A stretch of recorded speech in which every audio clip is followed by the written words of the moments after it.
Avantages à court terme et leurs limites.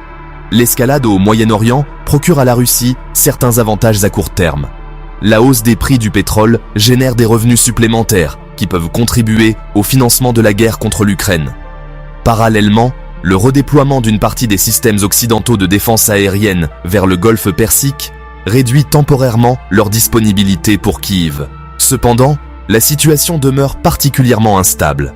À la mi-mars, les tensions continuent de s'intensifier. L'Iran poursuit ses attaques de missiles et de drones contre des bases américaines et des infrastructures énergétiques dans les pays du Golfe, y compris certaines installations portuaires des Émirats arabes unis, notamment à Fujairah. Après les frappes américaines menées les 13 et 14 mars contre des objectifs militaires situés sur l'île de Karg, l'administration de Donald Trump a averti qu'un blocage du détroit d'Ormuz par Téhéran pourrait entraîner une destruction massive de l'infrastructure pétrolière iranienne. Dans ce cadre, les tensions contribuent à maintenir les prix du pétrole à un niveau élevé. Mais elles accroissent également le risque de turbulences économiques à l'échelle mondiale, susceptibles d'affecter à terme l'économie russe elle-même. La formation d'une nouvelle coopération technologique. Dans ce contexte, l'expérience acquise par l'Ukraine occupe une place de plus en plus importante. Confrontée très tôt à l'utilisation massive des drones iraniens Shahed, l'Ukraine a développé une série de solutions pratiques pour y répondre. Parmi celles-ci figurent notamment des intercepteurs à bas coût, dont le prix est estimé entre 2000 et 2500 $ l'unité.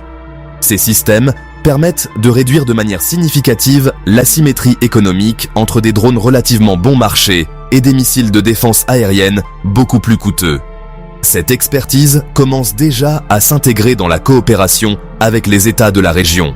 Selon des déclarations des autorités ukrainiennes du 10 mars 2026, des équipes de spécialistes ont été envoyées en Arabie Saoudite, aux Émirats arabes unis et au Qatar afin de partager leur expérience dans la lutte contre les drones. Kyiv propose non seulement des technologies d'interception à faible coût, mais aussi la formation d'opérateurs, ainsi que des approches intégrées de défense permettant aux pays du Golfe de réduire leur dépendance à l'égard de systèmes de défense aérienne particulièrement coûteux, tels que Patriot ou Tchad. Perspective de la guerre en Ukraine. L'évolution technologique du conflit modifie peu à peu la nature des combats.